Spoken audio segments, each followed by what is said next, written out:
everyone, it's Andrew from GemTCG. In today's video, I'm going to be going through some bulk, but also talking about how I'm planning to prepare for my card show tomorrow. And this is my second time doing a card show. The first time, I feel like I learned a lot, and I also learned what I prioritize and want to prioritize when doing a card show.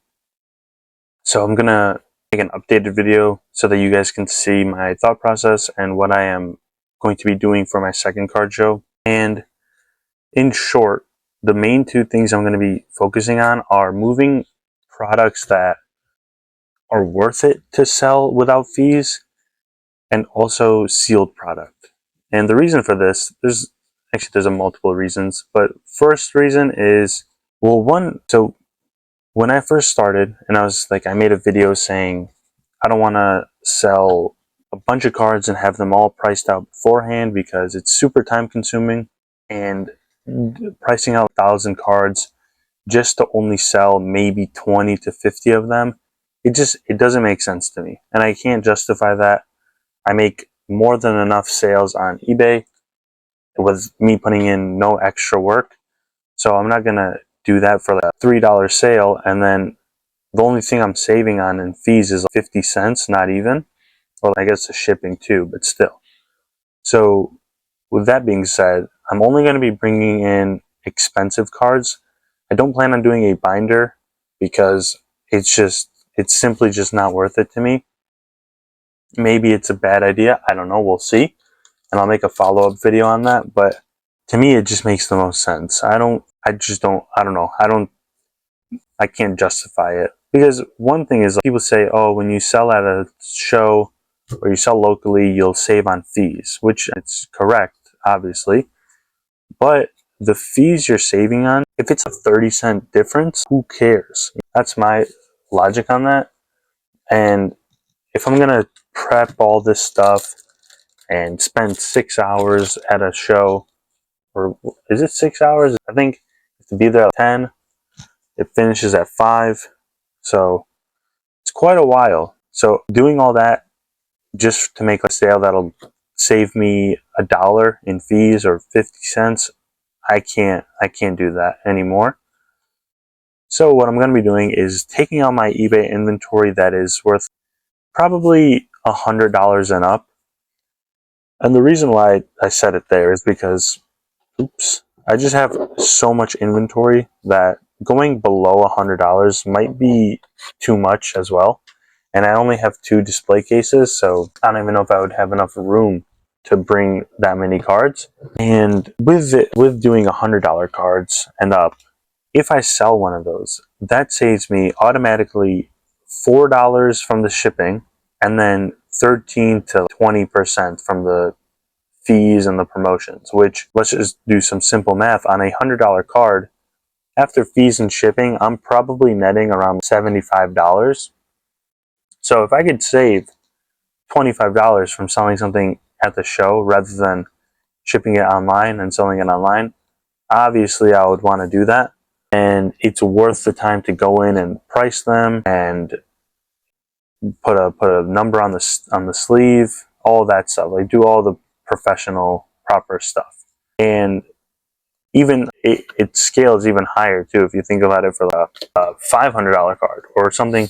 Like, this one sucked, but last show I sold a Bubble Mew for $350, and today it's worth what, $700 now?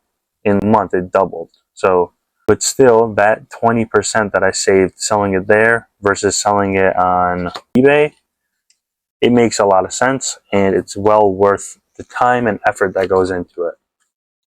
Another thing is, when it comes to binders and display cases, when you're putting stuff in the binders for sale, it is a little sketchy and nerve-wracking when there's a bunch of people at the table, because then it's like you have to be careful that someone's not stealing from you. And granted, not everyone's just gonna come in and steal from you, but I think it is annoying, or not annoying, it's stressful when there's like 10 people at the table and you got a bunch of people acting a little bit different and all that.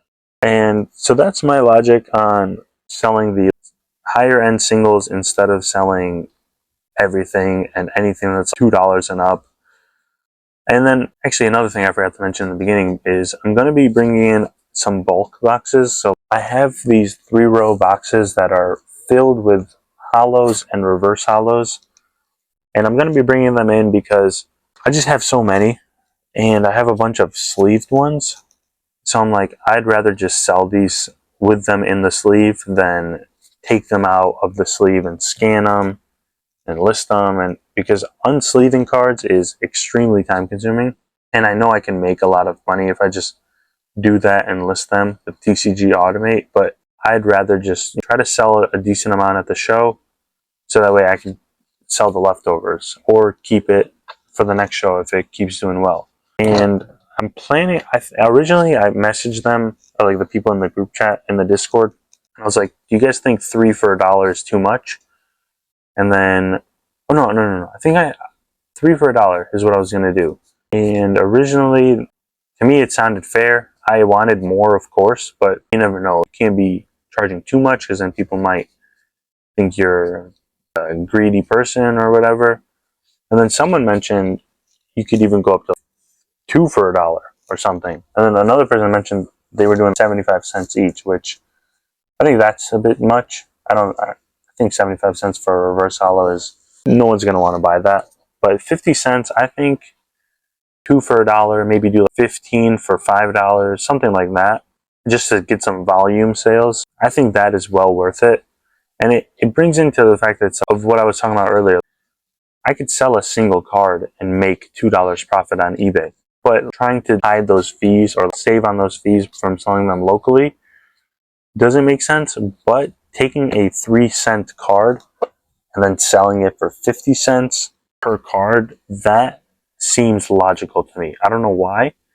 I think it's because it's the percent return makes more sense. And I just think it's worth it to sell those rather than sell lower end singles. And then the next thing is the sealed product. And this one I'm very excited to sell because my basement, my room in the basement is getting extremely tight now.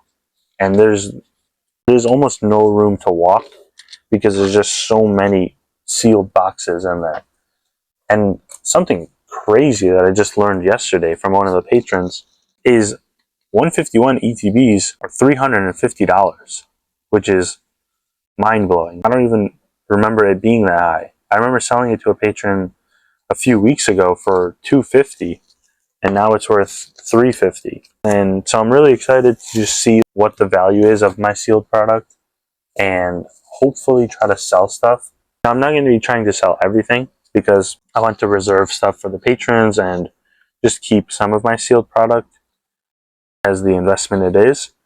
But I do want to sell a lot of the clunkier items and the items that don't sell as often and are expensive to be shipped. For example, collection boxes are very hard to sell, in my opinion. I feel like justifying or putting in the shipping costs, and it's too expensive for a too small amount of the money. So I'm going to be trying to sell those in the show, and maybe some ETBs. I think I'm going to bring some 151 ETBs just to lock in some profit, I guess. I have 85 of them, so if I sell 5 or 10, I don't think it's a big issue. Plus, another thing, this is more of like a personal thing, but I do plan on moving soon and getting a house soon, so having less sealed product to move would definitely be helpful. I don't even want to know how many boxes there are, but there are a ton. So I think selling some product might just be the smartest route and just locking in that profit. And I know we're probably going to regret it too, because if the cards keep going up, it is what it is. But I think it's fine. Every once in a while, sell some of your sealed product. Get some experience selling sealed product. I remember Pokemon Steve made a video and he's like, you shouldn't invest in Pokemon sealed product if you don't know how to sell it. Because sure, you could be up 50% on paper, but if you have no way to actually realize those gains, then it's useless. There's no benefit to it. And I think that's very important that a lot of people skip over. They think they could just buy it and then it goes up and then it's like, oh wow, now I'm rich. But realistically, you still need to find a way to sell it. You can't just see the gains and then expect it to immediately add money to your bank account. And then that's pretty much it for what I'm planning on doing. I'm going to make a follow-up video on Monday to let you guys know how it went, because I really hope this one went better, or will go better, because I do not like pricing out a bunch of cards to save 50 cents on fees. It does not make sense to me.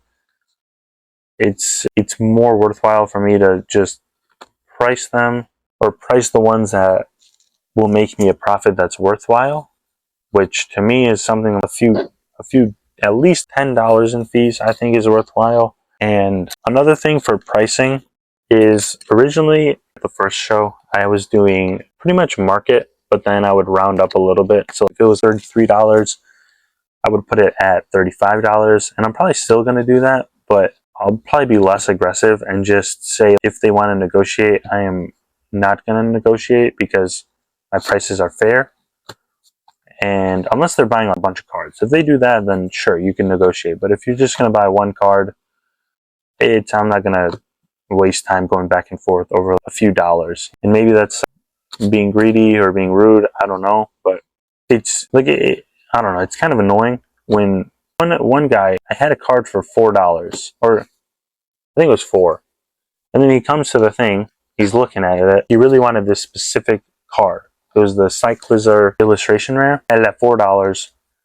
He comes in, he's looking at it, and then he's like, can you do $3? And I had a slight pause, because I was whatever. Like, let me think. I think I was just shocked that he offered 3 on it instead of just paying the 4. And then he made a comment on me making a pause, and I'm like, that was annoying. I don't know why it bothered me. I think because he just had the rude vibe, I guess. I don't like that word, but he was one of those people that are very arrogant and annoying to deal with. But stuff like that, I don't want to entertain.